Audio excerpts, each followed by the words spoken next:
Ini bagi saya forumnya luar biasa karena siang-siang seperti ini itu kita belajar materi yang mungkin agak lumayan nanti bobotnya. Tapi ya, saran saya dinikmati saja, paham tidak paham diikuti saja. Siapa tahu nanti pada saatnya baru dipahami. Jadi ada banyak wawasan ilmu yang saya itu dapatnya sebenarnya lama, tapi pahamnya belakangan. Assalamualaikum warahmatullahi wabarakatuh.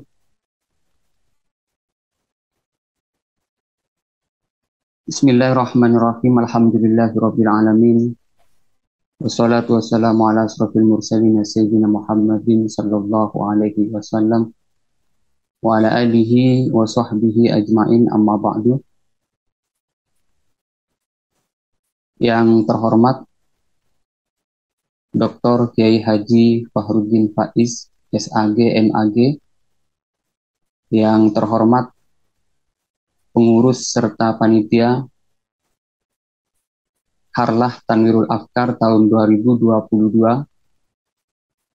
Juga yang terhormat teman-teman sekalian, baik marhala ula maupun marhala tania.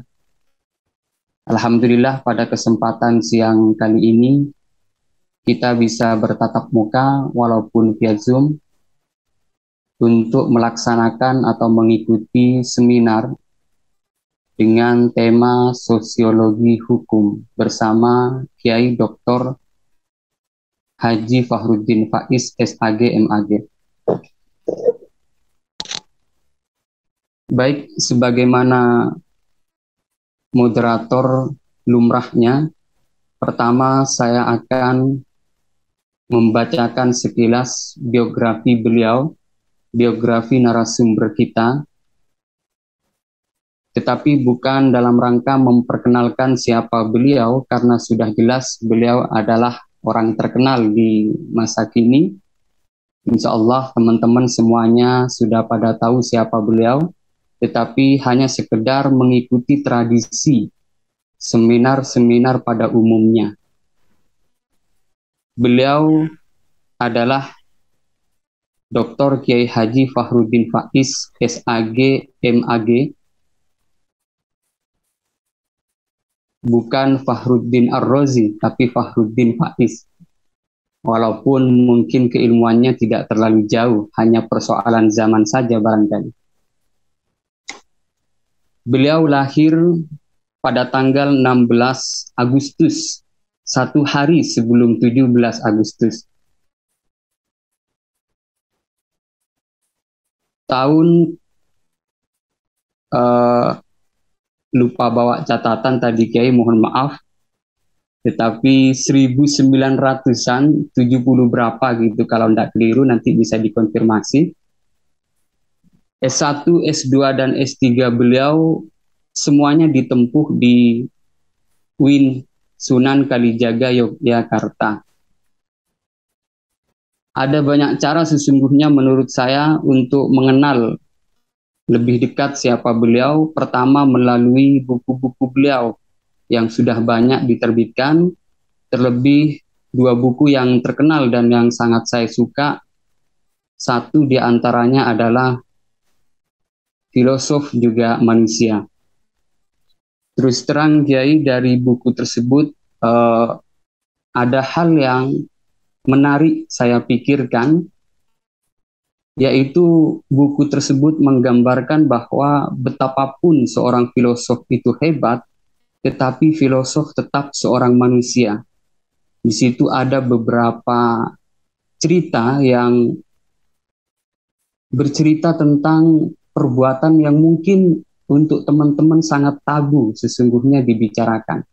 Tetapi itu sama sekali tidak mengganggu kebesaran pemikiran para filosof, sehingga terbukti hingga hari ini pemikiran-pemikiran besar beliau itu tetap dibaca dan dikaji oleh orang-orang. Itu membuktikan bahwa pemikiran besar tetaplah sebuah pemikiran betapapun pemiliknya berbuat tidak benar. Sehingga waktu itu saya berpikir barangkali penting untuk membuat buku tandingan, yaitu Ulama Juga Manusia.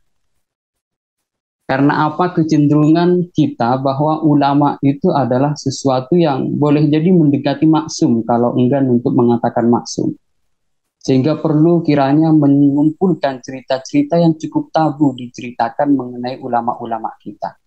Cuman sayangnya Kiai, setelah saya mencari-cari, tampaknya agak sulit menemukan cerita tabu berkaitan dengan ulama, karena mungkin tradisi kita, tradisi santri sejak dulu itu sangat menjaga muruah dan martabat seorang ulama. Padahal menurut saya penting supaya kalau umpamanya di saat ini kita mendapati panutan kita melakukan hal-hal yang tabu, itu tidak menjadikan kita lantas kecewa, apalagi menolak pemikiran-pemikiran besarnya. Karena pemikiran besar tetaplah sebuah pemikiran, betapapun pemiliknya berbuat tidak baik. Itu keyakinan saya.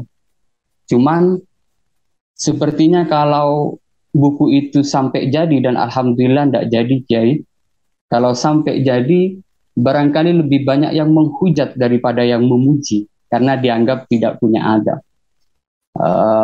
Itulah alasan kenapa saya berpikir membuat buku, sekaligus itulah alasan kenapa tidak jadi.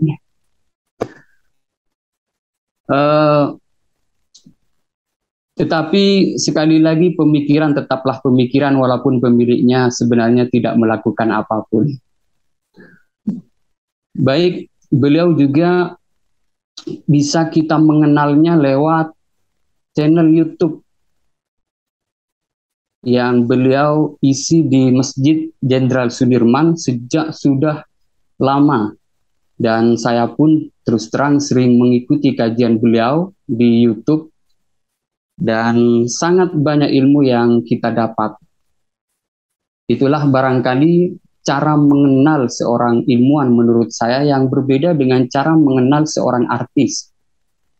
Kalau ingin mengenal seorang ilmuwan, caranya ya kita harus mempelajari atau mengkaji pemikiran-pemikirannya dengan cara membaca buku atau mendengarkan ceramah-ceramahnya. Tetapi kalau hanya untuk mengenal seorang artis, saya kira cukup datangi, foto bareng, lalu upload.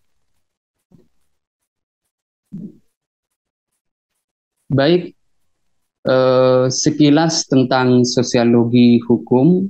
Sosiologi hukum kalau yang saya baca terdiri dari 2 kalimat, walaupun sosiologi sendiri sesungguhnya sudah mengandung 2 kalimat. Sosiologi hanyalah mengungkapkan fakta-fakta di lapangan, sementara hukum adalah mengenai sesuatu yang abstrak. Karena itu biasanya pertama kali yang muncul pertanyaan sosiologi hukum ini adalah 2 hal yang sangat berbeda, yang berjauhan. Sosiologi karakternya adalah mengungkapkan, hanya sekedar kan mengungkapkan fakta-fakta, tidak sampai menilai apalagi menjudgment. Sedangkan hukum itu karakternya adalah menilai baik buruk atau halal haramnya.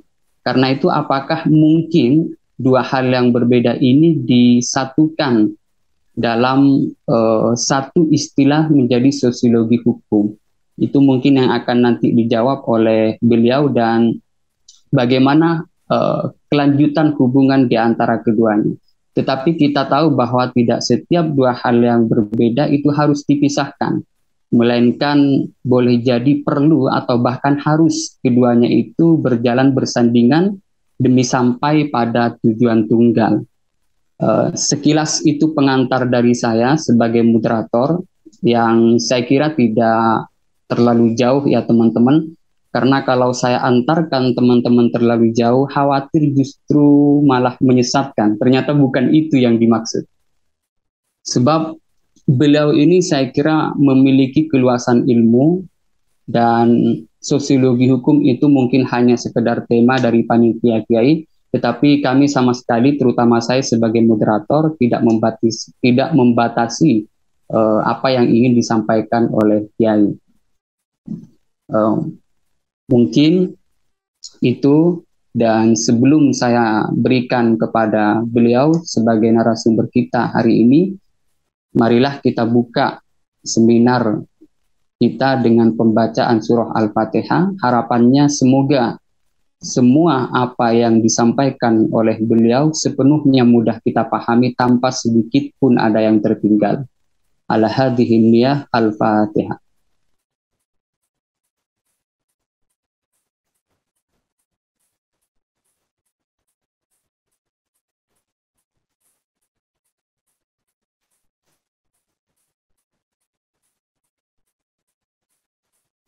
Selanjutnya saya serahkan kepada beliau dengan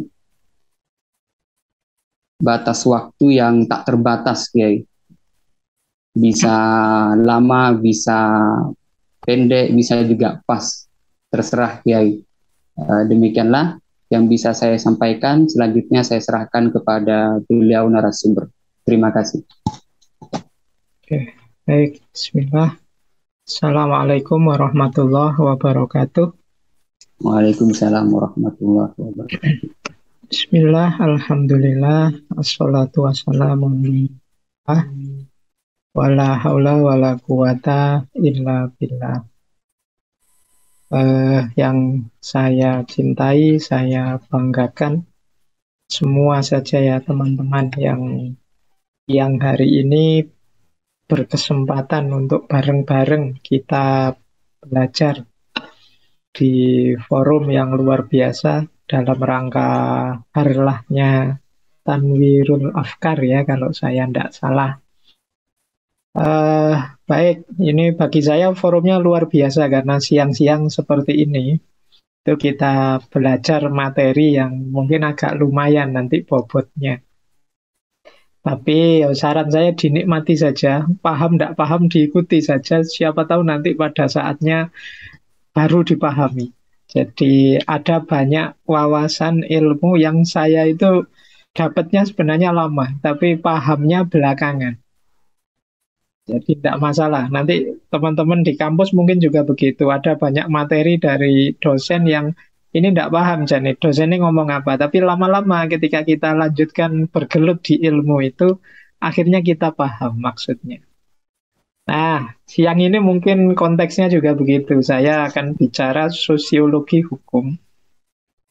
Tapi mohon maaf, saya bukan ahli hukum. Untungnya sosiologi hukum itu sebenarnya bukan bidang hukum, tapi lebih ke bidang sosiologinya. Tapi ya teman-teman harus tahu, harus ngerti ini. Saya tahu teman-teman Mahat ahli itu kan concernnya pada fikih, pada hukum. Nah, belakangan muncul kesadaran untuk kajian itu demi purna, demi utuhnya perspektif itu tidak bisa hanya satu bidang saja. Jadi belakangan orang sadar pentingnya lintas disiplin, termasuk fikih. Jadi ketika kita ingin mutus satu hukum termasuk dalam fikih, itu kan kalau hari ini termasuk kajian-kajian fikih terbaru, itu kita diminta untuk tidak sempit hanya ngerti fikih saja. Kita juga harus paham konteks budaya, konteks sosial, konteks politik, bahkan konteks psikologi orang yang mau kita beri fatwa. Di sini pentingnya kita ngerti lintas disiplin ilmu.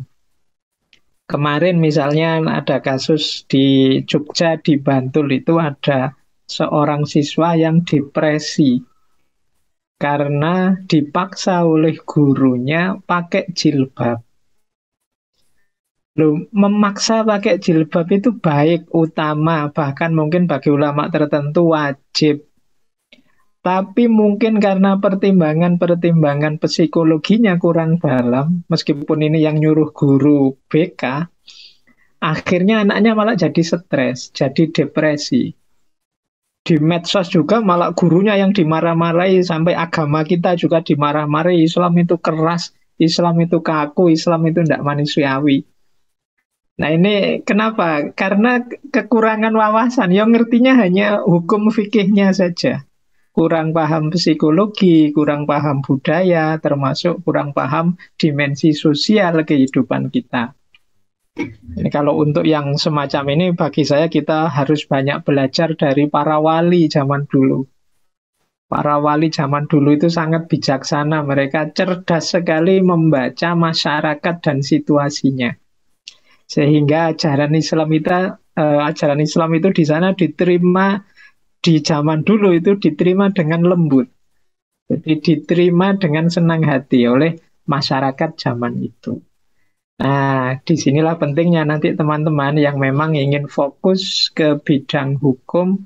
Kalau hukum Islam ya fikih, jangan hanya sempit di satu disiplin fikih saja. Meskipun fikih saja sebenarnya ya berat, harus menghatamkan banyak kitab, mengerti banyak hal. Tapi itu belum. Masih banyak bidang lain yang harus kita kuasai juga.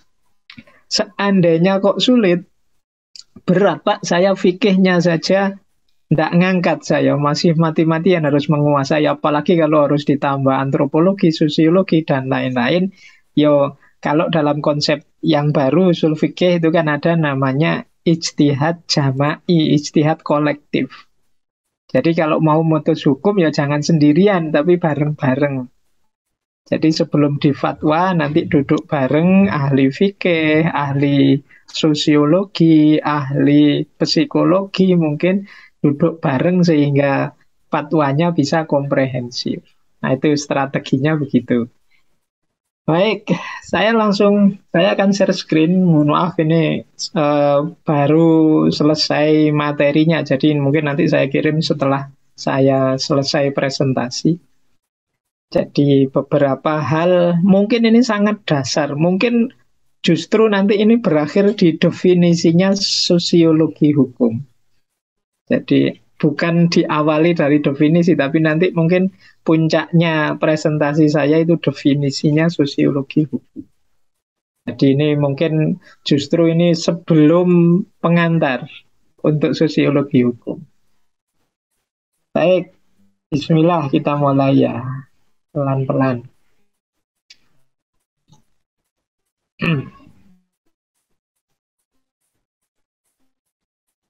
Saya awali dari sini. Ini peta kajian ilmu hukum. Kalau teman-teman kuliah di Fakultas Hukum mungkin ya ketemu peta semacam ini. Jadi yang teman-teman dapat dari fikih, usul fikih, dan lain-lain, itu sebenarnya yang awal itu, yang nomor 1. Kaidah, aturan, norma hukum. Mana halal, mana haram, prinsip-prinsipnya, usul fikihnya, kapan situasi disebut darurat, dan lain sebagainya. Nah itu, ini orang menyebutnya fikih, atau ilmu fikih, atau usul fikih. Itu kalau dalam Islam, itu yang pertama itu. Tapi, tidak hanya itu ternyata. Ada bagian kedua dari ilmu hukum, yaitu yang berhubungan dengan praksis hukum. Jadi kalau ini prakteknya, siapa subjeknya, siapa objeknya, relasi hukum, pelaksana hukum yang berhak memvonis siapa, yang punya wewenang bilang ini haram, ini halal, itu siapa. Ini berhubungan dengan praksis. Kalau di Indonesia kan ada misalnya peradilan agama dan lembaganya. Nah, itu berhubungan dengan praksis hukum. Bagi yang kuliah di jurusan misalnya di UIN, IAIN, jurusan peradilan agama, zaman dulu ada, itu ya tema-tema yang dibahas banyak di yang kedua ini. Bagaimana tata hukum untuk dipraktekkan. Jadi yang ini bisa beda-beda nanti di setiap negara, setiap wilayah itu mungkin tata hukumnya bisa beda. Sistem politik hukum yang diambil bisa beda. Meskipun kaidah, aturan, norma hukum yang dipakai sama. Jadi sama-sama pakai hukum Islam, sama-sama pakai syariah misalnya, bisa saja nanti praksis hukum yang dipakai beda. Sama-sama Quran hadis, tapi kebijakan praksisnya itu bisa beda-beda. Itu berhubungan dengan relasi hukum, objek, subjek hukum, hak dan kewajiban, dan lain sebagainya. Jadi tidak bisa kok tiba-tiba setiap orang berfatwa misalnya, gara-gara ngerti dalilnya, ngerti ayatnya, terus dia seenaknya saja fatwa. Oh ini ayat Qur'annya ini berarti menurut saya haram. Terus apalagi terus memvonis orang. Nah, yang berhak memvonis itu siapa? Yang berhak menetapkan hukum itu siapa? Nah, ini ilmu tentang praksis hukum. Kalau di Indonesia misalnya fatwanya MUI itu mengikat secara hukum atau peradilan agama atau siapa yang. Nah, ini ilmu tentang praksis hukum. Nah, ini mungkin tiap negara beda-beda kebijakannya. Iran mungkin beda dengan Arab Saudi, mungkin beda dengan Afghanistan, mungkin beda dengan. Nah, ini praksis hukumnya. Cara para ulama mengkontekstualkan dengan situasi konkretnya masing-masing. Nah, kemudian ada aspek ketiga kalau teman-teman belajar ilmu hukum. Kalau ini berhubungan dengan perspektif-perspektif lintas tadi yang saya sebut. Yang ini penting juga untuk memahami kenyataan hukum dan perspektif hukum. Hukum itu kan fenomena kemanusiaan. Kalau itu fenomena kemanusiaan, itu kan pasti berhubungan dengan banyak aspek kemanusiaan yang lain. Pasti dia berhubungan dengan dunia sosial manusia. Karena hukum itu kan interaksi antar manusia. Maka penting kita kenal sosiologi hukum. Pasti juga berhubungan dengan perilaku manusia. Kan kita kenal istilah budaya hukum, perilaku hukum. Oh, berarti kita juga penting kenal namanya antropologi hukum. Teman-teman kan sering dengar istilah misalnya budaya hukum kita itu tidak bagus misalnya. Itu antropologi hukum. Jadi sebelum kita fatwa begini, kita harusnya kenal dong kondisinya masyarakat Indonesia ini seperti apa. Itu namanya pemahaman antropologis. Jadi kita tidak hanya disuruh cerdas memahami ayat, memahami dalil, kemudian istimbat, tapi juga kita harus paham dimensi sosialnya, dimensi antropologinya. Kalau kita tidak pinter ini, kadang-kadang ya saya bilang tadi, mungkin ada fatwa-fatwa yang tidak jalan, sulit dijalankan. Misalnya, dulu pernah ada ulama itu yang berfatwa, ya meskipun hari ini perempuan itu kalau keluar rumah, harus dikawal oleh muhrimnya. Karena hadisnya sahih, jelas itu. Jadi perempuan itu kalau di luar rumah ya harus dikawal muhrimnya. Loh itu kalau kita tidak cerdas secara sosiologi, antropologi, hanya membaca dalilnya saja, kita akan kesulitan hari ini. Gimana kalau perempuan misalnya ini santriwati-santriwati ini yang mondok harus dikawal oleh bapaknya, harus dikawal oleh pakdinya, tambah ruwet kalian kuliahnya. Mondoknya juga bingung, pondok ini harus menyediakan tempat untuk muslimnya juga dan lain sebagainya, sulit. Jadi itu pentingnya kita membaca budaya. Jadi misalnya ada juga dulu fatwa misalnya tentang TKW. TKW juga MUI pernah juga berfatwa TKW itu harus dikawal juga oleh muhrimnya. Itu kan sulit. Wong dia keluar negeri karena miskin, kesulitan ekonomi. Oh itu kalau berangkat berdua bisa habis gajinya untuk biaya hidup berdua. Nah ini budaya namanya. Jadi itu antropologi hukum. Apalagi misalnya kita mau memfatwa hari ini suara perempuan itu aurat. Wah itu sulit sudah. Gimana suara perempuan hari ini bisa difatwa aurat misalnya? Karena secara sosial budaya tidak memungkinkan. Seandainya kita setuju pun kita akan sulit sekali menerapkannya. Nah ini pemahaman antropologis namanya. Kita ya harus ngerti dimensi antropologinya. Apalagi kemudian psikologi. Psikologi ini ya hubungannya nanti dengan kayak tadi ada siswa yang jadi depresi karena mungkin sama guru BK-nya dia difatwa sesat, dianggap tidak serius beragama, orang tuamu tidak pernah didik apa gimana, dia depresi terus. Nah ini psikologi namanya. Jadi hukum pun ya harus perhatian aspek psikologi, termasuk falsafah hukum. Kalau ini mungkin teman-teman dapat lah ini ya, mungkin ada dirosah hikmah tasyri' atau falsafah tasyri'. Itu kan ketika syariat berkolaborasi dengan falsafah, dengan hikmah. Jadi menemukan rahasia-rahasia di balik hukum. Nah, ini mungkin jadi memudahkan kita ketika ingin memahami satu hukum. Ketika kita kenal sisi dalamnya hukum yang namanya hikmah tasyri' atau falsafah tasyri' atau asrorut tasyri'. Dan banyak bidang-bidang yang lain. Mungkin juga ada hubungannya dengan ekonomi, mungkin juga ada hubungannya dengan politik, hukum, mungkin ada banyak disiplin yang lain. Ini yang saya sebut disiplin ilmu hukum itu jangan dikira sederhana. Konstruksi bangunannya hari ini sangat luas.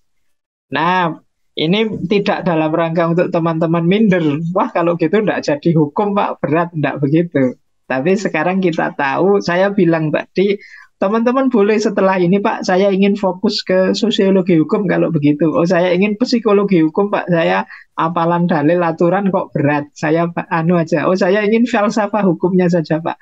Nanti bisa jadi kekuatan saat kita ingin mutus satu hukum secara kolektif. Yang siang hari ini hadir misalnya ada yang ahli psikologi, ahli antropologi, sosiologi, filsafat, ekonomi. Nanti duduk bareng-bareng sebelum memfatwa hukum. Baik, jadi ini sekedar gambaran biar teman-teman lebih jelas tentang ruang lingkup kajian hukum. Nah, sekarang yang tentang sisi sosialnya hukum atau sosiologi hukum. Ini biasanya dalam kajian hukum dibagi dua. Yang dalam bahasa Inggris yang satu namanya sociology of law, yang satu namanya sociological jurisprudence. Ini dua hal yang berbeda, sama-sama sosial.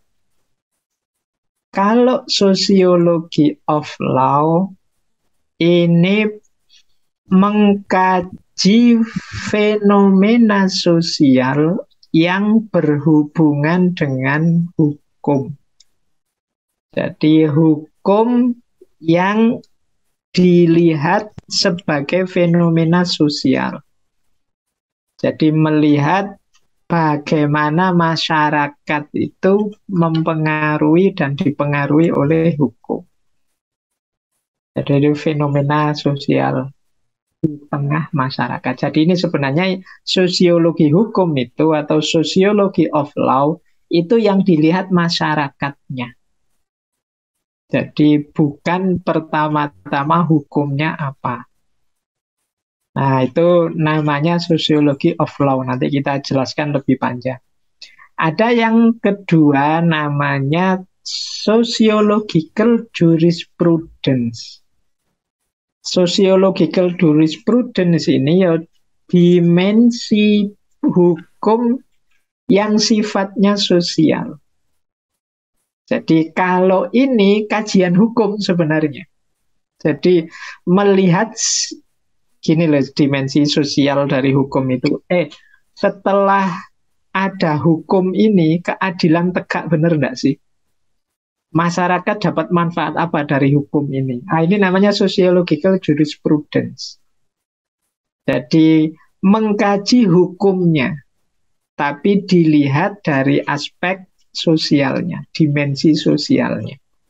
Ini dulu yang menyusun siapa, sekarang efeknya bagaimana, maknanya untuk masyarakat apa sih ini? Signifikasinya apa untuk masyarakat? Ini namanya sociological jurisprudence. Tapi kalau sociology of law ini sebenarnya membaca masyarakat yang berhubungan dengan hukum. Misalnya, bagaimana sih kepatuhan santri-santri terhadap hukum Islam dalam kehidupan kesehariannya. Ini sociology of law. Jadi tidak dilihat hukumnya, tapi dilihat praksis sosialnya. Setelah difatwa bahwa perempuan itu suaranya aurat, bagaimana kemudian interaksi laki-laki dan perempuan di pesantren sana? Misalnya. Ini lihat sociology of law-nya. Jadi dilihat sisi sosialnya. Nah, ini agak mirip, tapi objek dan fokusnya beda. Yang satu kajian sosiologi, yang satu kajian hukum. Kalau tadi saya bilang, sebelum mutus hukum, itu ya kita harus melihat situasi sosialnya masyarakat. Ini namanya sociological jurisprudence. Nah, tapi kalau yang dilihat, saya ingin melihat masyarakat ini setelah menerapkan syariah, seperti apa kehidupan sosialnya. Nah, ini sosiologi of law. Jadi bedakan itu. Yang satu kajian sosiologi, yang satu kajian hukum. Baik, awas keliru, tapi dua-duanya ya penting. Jadi kalau teman-teman belajar hukum, perlu perspektif sosiologi. Itu namanya sociological jurisprudence. Tapi kalau teman-teman belajar sosiologi, di antara kehidupan sosialnya masyarakat itu ada yang berhubungan dengan hukum. Nah, itu namanya sociology of law. Ini diingat-ingat bedanya ya. Yang satu kajian sosiologi, yang satu kajian hukum. Makanya saya menerima untuk membahas sociology of law karena sosiologi. Kalau sosiologi saya dikit-dikit ngerti. Tapi kalau yang sociological jurisprudence, kalian harus belajar dari ahlinya. Karena ini berhubungan dengan hukum. Dan saya tidak merasa ahli di bagian hukum. Jadi itu nanti teman-teman yang lebih tahu kalau tentang hukum. Jadi yang antara lain hukum itu ya perlu mempertimbangkan dimensi sosialnya. Jadi ini untuk penegasan dulu, biar nanti tidak meleset.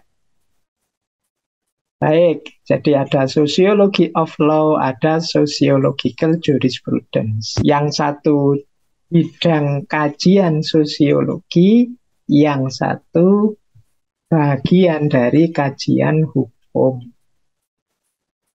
Baik, jadi sosiologi hukum itu berarti memahami kehidupan sosial masyarakat yang berhubungan dengan hukum. Intinya itu sudah definisinya.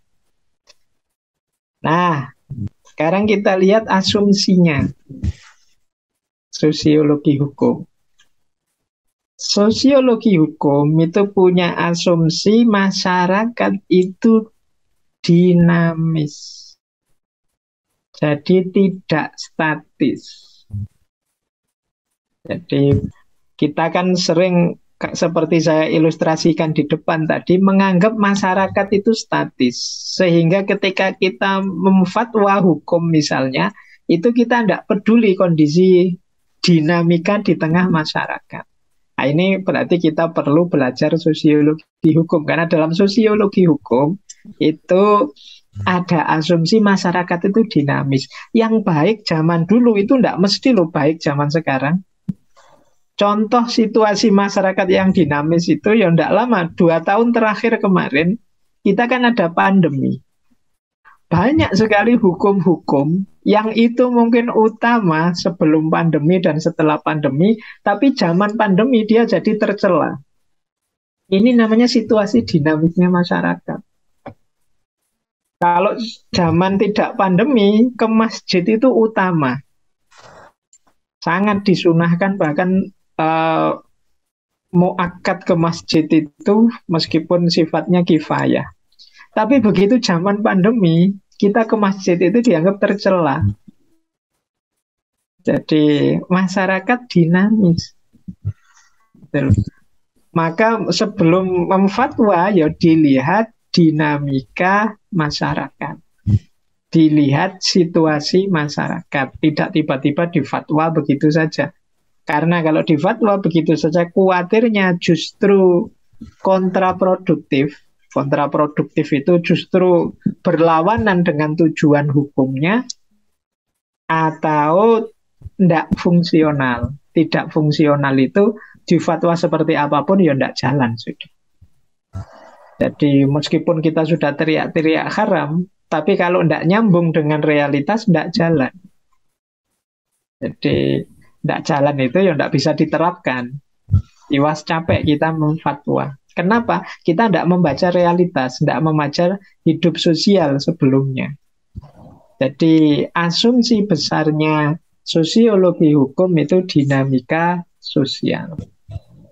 Nah, nanti yang dilihat antara lain adalah interrelasi. Interrelasi itu, ya kehidupan sosial dalam hukum itu berhubungan dengan hubungan manusia dengan manusia yang lain. Itu kan dunia sosial. Namanya interrelasi. Interrelasi dalam hukum itu ya macam-macam polanya. Ada cooperation, ada accommodation, ada competition, ada konflik, ada domination. Jadi kalau teman-teman ingin membahas dimensi sosialnya hukum itu kadang-kadang membahas tentang cooperation, kerjasama. Misalnya ulama, ahli fikih kerjasama dengan ahli sosiologi. Ini fenomena cooperation namanya. Pak Yai dengan santrinya kerjasama bahsul masail. Ini fenomena hukum yang jenis cooperation, jenis kerjasama. Boleh nanti teman-teman meneliti tentang kerjasama antara ulama dan pemerintah dalam menyusun hukum. Misalnya ini fenomena cooperation. Ini masuk dalam kajian sosiologi. Atau accommodation. Accommodation itu penyesuaian. Ya kayak tadi, berhubung sedang pandemi, maka santri dan kiai mohon tidak cium tangan dulu, meskipun itu sebenarnya simbol ketawaduan. Mohon tidak ke masjid dulu jamaah, mohon jamaahnya renggang dulu deh, jangan saling sentuh. Ini namanya accommodation. Jadi kehidupan sosial yang menyesuaikan, hukum itu menyesuaikan dengan kehidupan sosial.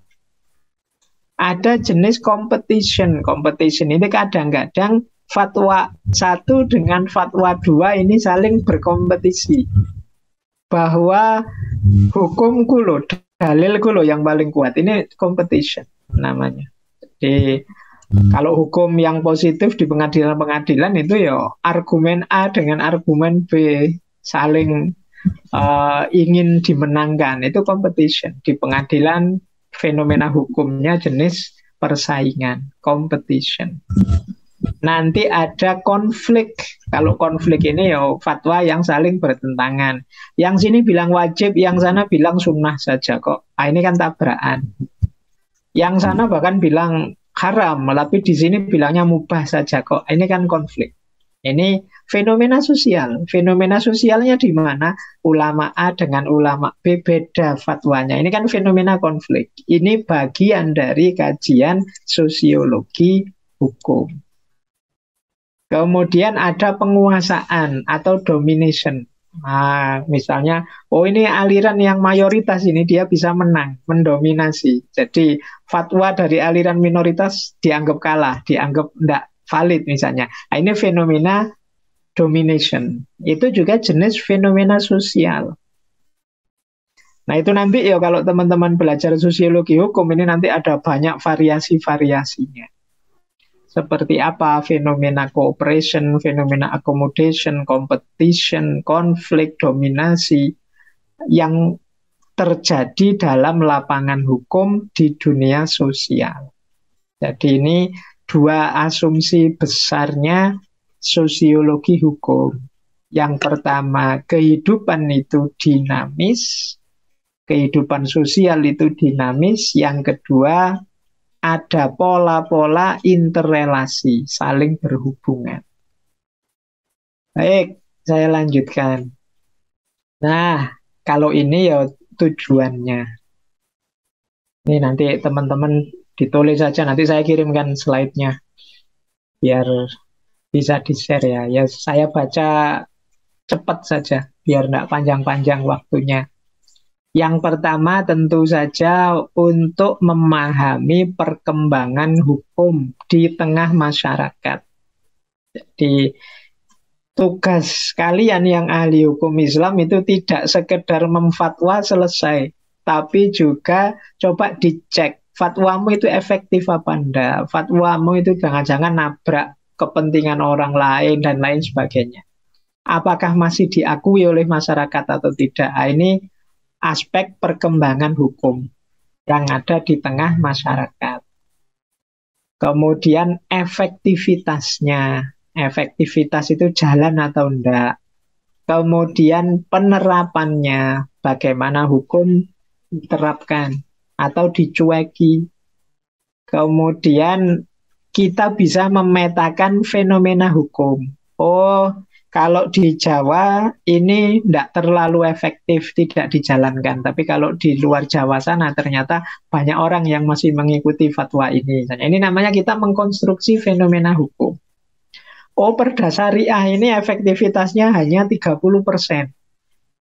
70% orang tidak terlalu care dengan perda syariah itu misalnya. Kalau di Jawa, tapi kalau di luar Jawa, di Aceh misalnya, itu sangat efektif. Nah, ini namanya fenomena hukum. Jadi tidak dibahas hukumnya apa, kemudian hukumnya pas atau enggak, tapi dibahas dia sebagai fenomena sosial. Diikuti atau enggak oleh masyarakat, ditolak atau diakomodir atau ini namanya fenomena sosialnya. Penerapannya seperti apa? Aparatnya jalan atau enggak, dan lain sebagainya. Jadi kemudian kita bisa juga dari situ memetakan problem-problem sosial. Oh, memang kalau orang Jawa ini orangnya tidak terlalu manut sih. Orangnya banyak yang kritis-kritis atau orangnya banyak yang... Ini namanya kita memetakan problem sosial dalam penerapan hukum. Baik, ini jadi tujuannya itu. Jadi mudahnya belajar sosiologi hukum itu kita paham perkembangan hukum di tengah masyarakat, efektivitasnya, penerapannya bagaimana, fenomena yang terjadi seperti apa, masalah-masalah sosial yang muncul karena hukum seperti apa. Ini kita ngertinya sosiologi hukum. Kan banyak kadang-kadang begitu ada fatwa hukum muncul masalah sosial. Karena di fatwa bahwa ini haram terus muncul problem. Aliran ini gegeran dengan aliran itu, saling caci maki, kelompok-kelompok baru muncul di tengah masyarakat dan lain sebagainya. Jadi ini peta masalah sosial di tengah masyarakat karena hukum. Baik, ini tujuannya. Ya, manfaatnya nanti nyambung dengan tujuan ya. Jadi kalau tujuan itu namanya outputnya, kalau manfaat itu outcome-nya. Jadi ya saya baca buku biar paham, Pak. Kalau sudah paham, saya ingin ngajari orang. Mengajari orang itu namanya manfaatnya. Paham itu tujuannya. Saya ikut kajian siang ini biar ngerti sosiologi hukum, Pak. Kalau sudah ngerti, saya ingin belajar lebih jauh. Nah, belajar lebih jauh itu manfaatnya. Nah, berarti manfaatnya sosiologi hukum, kalau kita menguasai sosiologi hukum, terus untungnya apa? Yang pertama, ya kita bisa paham hukum tidak hanya secara norma, tapi dalam konteks sosial. Yang kedua, sebagai sarana untuk analisis evaluasi. Wong kita itu manusia, tidak selalu benar. Jadi, maka di antara cara kita mengevaluasi, jangan-jangan fatwa tadi keliru, jangan-jangan pendapatku ada yang salah. Itu melihat efeknya di dunia sosial. Jadi, efektivitas, evaluasi, analisis, dan untuk pemahaman di konteks sosial. Inilah manfaatnya sosiologi hukum. Baik, saya tambah 2 teori biar yang ini dapat sesuatu. Ini ahli sosiologi, antropologi, namanya Malinowski. Ini biar teman-teman tahu bedanya pendekatan pakar sosial dengan pendekatan ahli hukum. Nah, hukum itu kalau menurut Malinowski bisa dilihat dari 2 sudut pandang. Yang pertama, sudut pandang aturan hukumnya atau quid juris. Jadi ini normanya. Yang kedua, quid faksi. Kalau ini kenyataan hukumnya. Jadi antara aturan hukum dengan kenyataan sosial hukum. Yang satu namanya quid juris, yang satu namanya quid faksi. Yang kemarin dikaji oleh teman-teman, fikih, usul fikih, dan lain sebagainya, itu ada di ranah quid juris. Yang kita bahas siang hari ini, sosiologi hukum, itu ada di ranah quid faksi. Jadi, yo agennya kalau quid juris itu yo memang praktisi, pakar hukum, ahli hukum. Ini yang ngerti tentang norma, tentang aturan. Tapi kalau quid faksi, kenyataan hukum, yo agennya yo seluruh masyarakat. Mereka lah subjek dan objek hukum yang dinamis tadi. Kalau quid juris fokus pada peraturan-peraturan, kalau quid faksi, wong ini yang dilihat masyarakat, yang dilihat ya struktur sosialnya masyarakat. Kalau quid juris kebenarannya normatif, prosesnya tentu saja pakai logik. Logik itu kemampuan milih mana yang benar, mana yang salah sesuai norma. Mantek gitu kan, logik itu kan milih, oh ini benar, ini salah.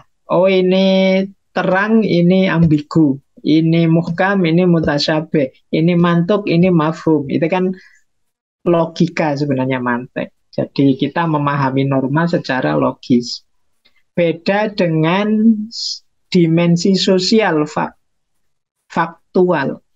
Jadi kalau dimensi sosial ya tidak normanya yang dilihat, tapi kenyataannya, faktanya. Nah, prosesnya ya tidak hanya akal, tapi akal budi. Akal budi itu ya macam-macam yang terlibat. Bisa nurani, bisa dan lain sebagainya. Secara logis, normatif, misalnya kalau ada orang tua, dulu kan ada kasus nenek-nenek, karena miskin akhirnya ngambil kayu di tempatnya miliknya pemerintah itu perkebunan, akhirnya dia divonis di penjara. Lo itu benar secara quid juris, tapi secara quid faksi mungkin dikritik. Kenapa quid faksi tidak hanya pakai norma tapi pakai budi juga. Makanya orientasinya nilai-nilai yang ada di tengah masyarakat. Jadi masyarakat yang mungkin lebih mengedepankan rasa kemanusiaan, mungkin vonis salah pada nenek-nenek tadi itu dianggap salah, tidak manusiawi. Tapi bagi orang yang pakai perspektif quid juris, sesuai kepentingan yang ada di balik hukum, yo memang nenek-nenek itu salah, yo harus divonis salah. Jadi dia memang mencuri, ya tetap harus dihukum. Memang aturannya begitu, normanya begitu. Salah ya salah. Nah ini pakai quid juris. Sementara yang lain di sisi sosial itu orang tidak pakai itu. Di dunia sosial orang pakai akal budi, pakai nilai-nilai yang mereka yakini. Nah ini yang sering kalau di medsos-medsos itu sering jadi konflik. Jadi yang satu pakai perspektif norma, yang satu pakai perspektif fakta. Ya tentu saja tidak nyambung. Tapi terus biasanya terus rame gegeran. Padahal harusnya ya tidak harus gegeran. Disadari saja, oh kita perspektifnya beda. Jadi kalau saya ya pakai perspektif norma, aturan yang berlaku, hukumnya begitu, ya salah, ya salah. Nah, kalau yang satu pakai fakta, ya jangan begitulah, kita kan manusia, misalnya itu kan nilai namanya. Jadi dua-duanya mungkin benar, hanya perspektifnya saja yang berbeda. Nah, kalau quid juris memang cenderung seragam. Sementara quid faksi variasi, lihat faktanya. Teman-teman kan kadang bingung, ini kasusnya sama-sama pembunuhan, tapi oleh netizen yang ini dipuji-puji. Sama-sama bunuh, yang ini dimaki-maki. Padahal sama-sama bunuh loh. Kalau pakai quid juris ini sama-sama salah. Tapi ya di dunia fakta kan tidak begitu. Orang main nilai. Oh, yang ini dipuji-puji karena memang yang dibunuh itu pantas dibunuh. Dia itu begal yang memang ingin ngerampas, ingin. Nah, itu kan kemarin ada kasus yang orang dibegal terus dilawan terus dibunuh kan begitu. Sementara yang satu memang penjahat yang bunuh yang dibegal. Nah, kan sama-sama bunuh. Ya kalau pakai kuit juris ya pembunuhan sama-sama salah. Tapi kita yang di dunia sosial tidak begitu. Ada nilai-nilai moral, nilai-nilai yang kita yakini bersama. Nah, ini hubungannya dengan sosiologi hukum nanti. Budaya hukum di tengah masyarakat. Nah, perspektifnya yang satu seragam, yang satu variasi, yang satu manfaatnya praktis. Praktis itu yo 1+1=2. Jadi sesuai dengan normanya, aturannya apa, yaitu yang dijalankan.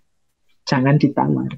Tapi yang fakta ini alamiah. Alamiah itu ya lihat kenyataan saja. Lihat kondisi konkret sosial. Iya sih memang mengikuti Al-Quran yang lebih utama itu pakai jilbab. Tapi kalau kita paksakan juga jangan sampai nanti malah dia trauma, depresi, akhirnya mungkin terpaksa pakai jilbab, batinnya benci dengan jilbab meskipun dia jilbaban. Nah, ini kan tidak alami, ini dimensi sosialnya. Nah, kalau di netizen kan juga rame saling menghakimi, yang satu menghakimi muridnya, gurunya, yang satu menghakimi pemaksaannya dan lain sebagainya. Itu bedanya quid juris dan quid faksi. Jadi yang satu praktis, yang satu alamiah. Kan kadang-kadang ada itu. Pak, ngaji itu kan wajib yo. Pokoknya adik saya paksa takfid, saya paksa ngaji. Ah, itu mungkin secara quid juris ya memang begitu hukumnya. Anak umur 10 tahun kalau tidak mau sholat dipukul saja. Nah, itu hadisnya ada. Tapi kan kita juga harus melihat fakta, kenyataan sosial, kenyataan psikologisnya dia. Jangan sampai dipaksa terus sampai dia trauma. Akhirnya dia sholatnya hanya karena terpaksa, sehingga kemudian dia benci dengan sholat. Kalau tidak ada orang, dia sembunyi-sembunyi tidak sholat mesti. Nah, ini pertimbangan-pertimbangan faktual namanya. Tidak sekedar melihat aspek norma dan moralnya.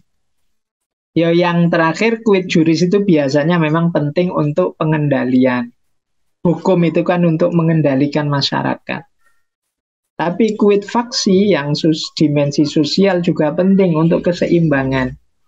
Biar kita tidak jadi robot, biar kita tetap manusiawi. Karena manusia itu kan tadi asumsinya dinamis, jadi tidak kaku. Baik, ini salah satu perspektif, ini saya mengenalkan saja biar teman-teman sedikit-sedikit kenal cara berpikirnya sosiologi hukum. Ada satu teori lagi, ini lumayan, biar dapat satu lagi ya. Ini namanya teori strukturasi. Jadi hidup sosial, sosial itu kan isinya ya politik, ekonomi, hukum, dan lain sebagainya, itu kan dunia sosial. Itu ada strukturnya. Dia itu efektif atau tidak, jalan atau tidak, tergantung strukturnya pas apa enggak. Nah, ini ada teori namanya teori strukturasi dari ahli filsafat sosial namanya Anthony Giddens. Nah, rumusnya 3, yaitu S, D, sama L. S itu signifikasi. Signifikasi itu makna atau pemahaman atau pemaknaan. Yang D itu dominasi. Dominasi itu penguasaan. Jadi kalau L ini legitimasi. Mudahnya begini, S itu yang pinter, yang menang. Kalau D dominasi itu yang kuat, yang menang. Baik kuat karena ekonomi atau kuat karena politik. Kalau L yang sesuai aturan yang menang. Nah, dunia politik, dunia ekonomi itu diawali dari dominasi. Dunia politik atau dunia ekonomi itu yang dominan yang menang. Kayak partai itu ya yang pengikutnya paling banyak yang menang. Dia menguasai. Yang dominan dulu baru S. S itu signifikasi, pemaknaan tadi. Baru kemudian legitimate. Jadi sah tidak itu belakangan. Yang penting pengikutnya banyak, uangnya banyak. Dari situ dia menciptakan makna. Ini yang penting, ini yang tidak penting, ini yang baik, ini yang buruk. Dia menciptakan, baru kemudian jadi legitimate. Legitimasinya terakhir. Ini dunia politik. Maka jangan tertipu oleh dunia politik. Misalnya kita memahami dunia politik kok makna dulu, kita akan tertipu. Yang baik ini loh, yang kita anggap baik itu besok bisa berubah. Maka kita kan kadang kaget loh, tokoh ini kok bisa pindah partai itu. Loh katanya ini partai Islam sekarang koalisinya kok sama partai itu. Kita kan bingung. Jangan, salahnya kita di mana? Kita melihat makna dulu. Enggak, kalau dunia politik bukan makna dulu. Dunia politik itu dominasi dulu. Kekuasaannya dulu. Nah, beda dengan dunia budaya. Dunia budaya itu termasuk dunia agama, tradisi adat. Nah, dunia budaya termasuk dunia agama itu signifikasi dulu, pemaknaan dulu. Jadi yang ngerti dulu, yang paham dulu. Nah, jadi makanya kalau di dunia budaya itu ulama, budayawan, orang pinter, intelektual, cendekiawan itu menang. Jadi kenapa? Dia yang menguasai pemaknaan. Yang sudah dikuasai maknanya, dia akan legitimate. Jadi kalau yang ngomong ahlinya, dia menguasai pemaknaan, dia akan dianggap sah. Nah, setelah legitimate, dianggap sah, baru akan mendominasi. Dia akan diikuti oleh banyak orang. Ini namanya dunia budaya. Jadi signifikasi dulu, legitimasi, baru terakhir dominasi. Ini untuk budaya, termasuk agama. Agama kan juga begitu. Jadi yang punya makna akan dianggap legitimate dan dia akan dominan pada saatnya menguasai.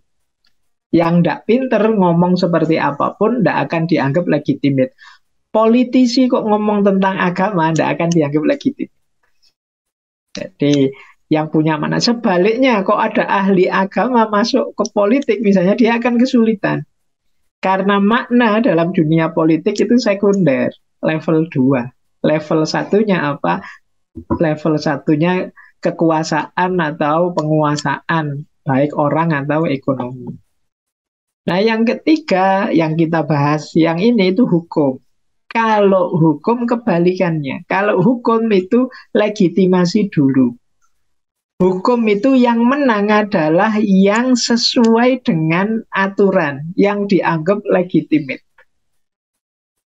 Jadi sesuai dengan norma yang resmi, dia akan menang. Yang sesuai dengan norma resmi atau hukum yang resmi itulah nanti yang bisa dominan. Dan dari situ nanti baru makna diciptakan. Jadi maknanya tergantung aturannya. Jadi kita tidak bebas memaknai, harus sesuai dengan yang legitimate saja. Harusnya dihukum sekian tahun, kita tidak bisa ngawur, dihukum sekian tahun, tidak. Makna kita harus sesuai dengan legitimasi, sesuai dengan aturannya. Jadi di dunia hukum yang mengedepan pertama itu aturan, normanya.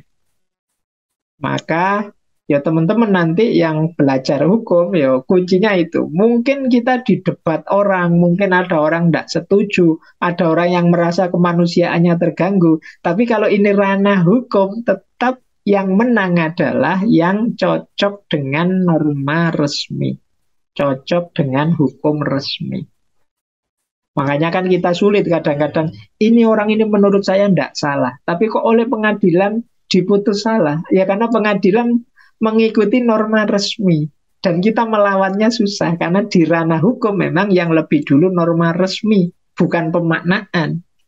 Kalau ranahnya budaya kita bisa menang dengan pemaknaan, tapi ranah hukum tidak. Kita pertama-tama harus lihat aturannya, normanya.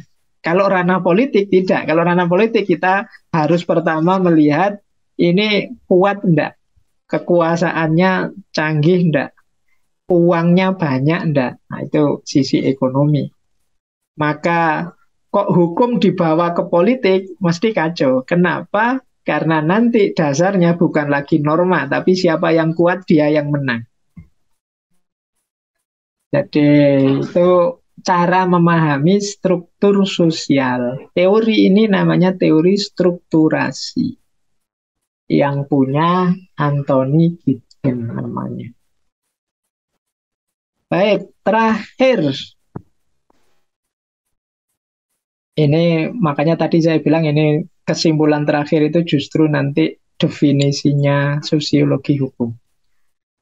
Nah, terakhir kebenaran level sosial. Jadi sosiologi hukum itu kan bidang sosiologi, bukan bidang hukum. Berarti apa? Kalau pakai yang sebelumnya tadi, dia justru ada di yang pertama atau yang kedua, tidak di yang ketiga. Jadi fokus awalnya justru bukan aturan, bukan norma, meskipun ada yang didasarkan ke sana. Sehingga ada banyak variasi kebenaran dalam hidup sosial. Jadi teman-teman boleh memperhatikan ini ya, nanti bisa dibahas kapan-kapan lebih luas lagi.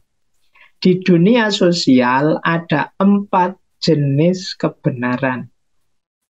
Jadi hidup di tengah masyarakat itu yang dianggap benar itu macam-macam. Yang pertama ini yang kita jelaskan sedikit tadi ya, namanya kebenaran normatif. Kebenaran normatif itu ya kebenaran berdasarkan aturan, resmi atau tidak resmi. Yang tidak resmi ya mungkin hukum adat, tradisi, itu aturan normatif. Yang pertama itu. Jadi yo di masyarakat tetap berlaku. Hukum itu resmi atau tidak resmi. Tapi tidak selalu. Ada kalanya tidak normatif, tapi otoritarianistik. Otoritarianistik itu tidak berpijak pada norma, tapi pada otoritas. Kiai, ulama, orang terpandang, lembaga yang dianggap valid, dan lain sebagainya. Itu namanya berdasar otoritas. Loh, lembagaku memfatwa gini ya, berarti saya harus melakukan ini ya. Ini namanya otoritarianistik. Menurut kiaiku ini yang harus saya jalankan. Nah, itu mengikuti yang punya otoritas, ini namanya kebenaran otoritarianistik.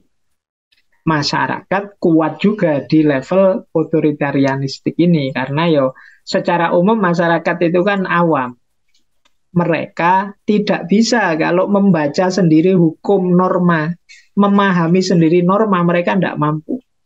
Yang bisa mereka lakukan ya manut pada otoritas. Jadi apakah itu ulama, ilmuwan, atau lembaga. Ini namanya kebenarannya otoritarianistik. Jadi kalau ditanya, kok sampean pendapatnya begitu, yang dianggap salah itu, ya saya ikut ulama ini, ya saya ikut lembaga ini. Itu namanya kebenaran otoritarianistik. Yang ketiga ada kebenaran sosial, itu jenisnya intersubjektif.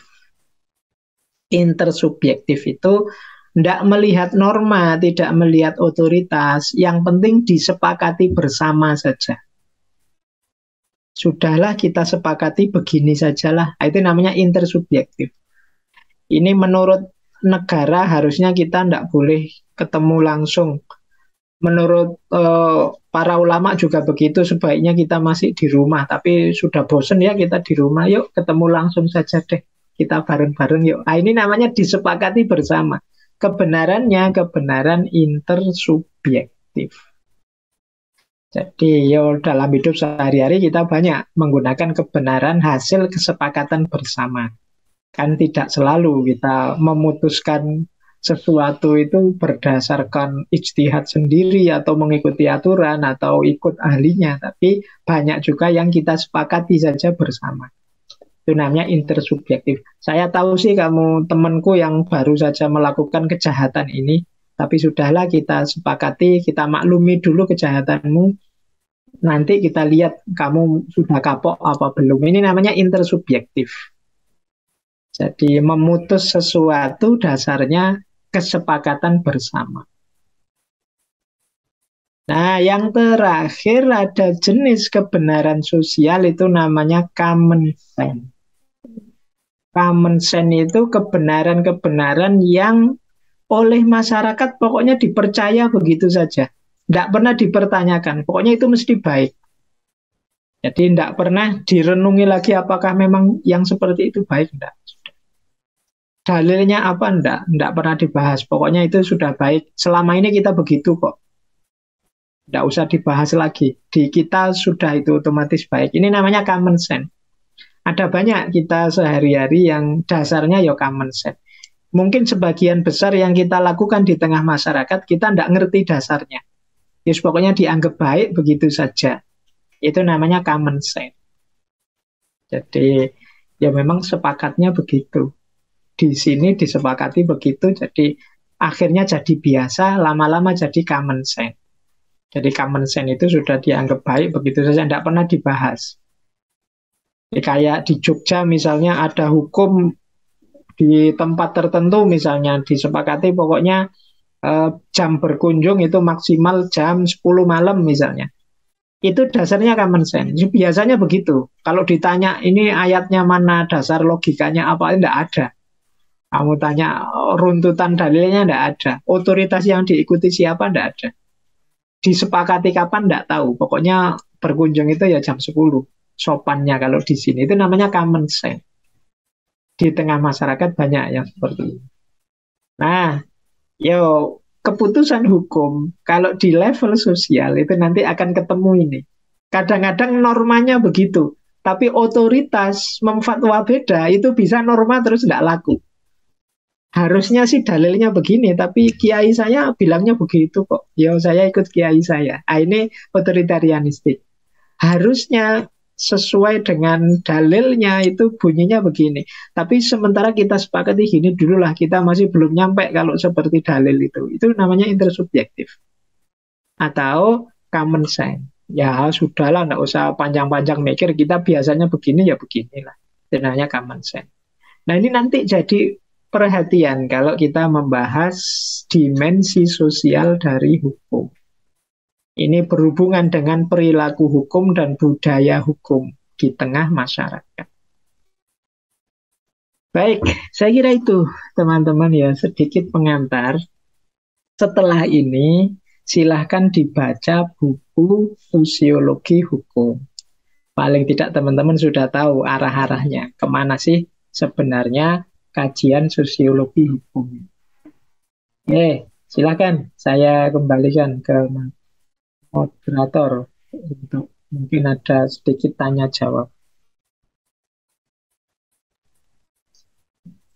Baik, terima kasih. Sedikit saya simpulkan, ilmu hukum tadi dijelaskan oleh narasumber ada 3 kira-kira, yaitu yang pertama norma hukum, praksis hukum, kenyataan hukum.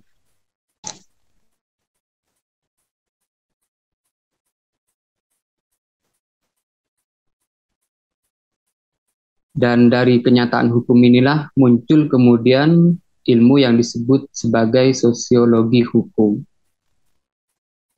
Ada 2 teori tadi yang disampaikan oleh narasumber juga. Yang pertama kaitannya dengan quid juris atau quid faksi. Keduanya ada perbedaan yang telah tadi dijelaskan juga. Kemudian strukturasi sosial. Yang pertama signifikasi, atau kalau kita singkat aja pemahamannya adalah yang pinter itu yang menang. Kemudian yang kedua dominasi, yang kuat itulah yang menang. Kemudian yang ketiga legitimasi, yang sesuai dengan aturan lah itu yang benar.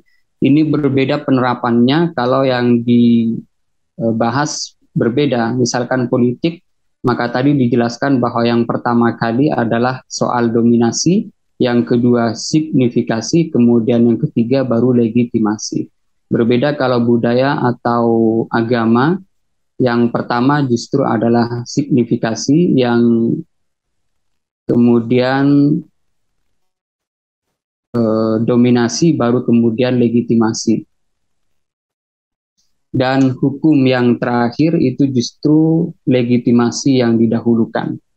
Kemudian juga dijelaskan oleh beliau tataran kebenaran level sosial. Yang pertama adalah normatif, yang kedua otoritarianistik, yang ketiga intersubjektif, dan yang keempat common sense. Mungkin itulah sedikit yang bisa saya simpulkan, dan teman-teman barangkali ada yang mau bertanya, saya persilahkan. Tiga dari putra dan tiga dari putri. Tiga dari putra terlebih dahulu dipersilahkan. Sebutkan nama.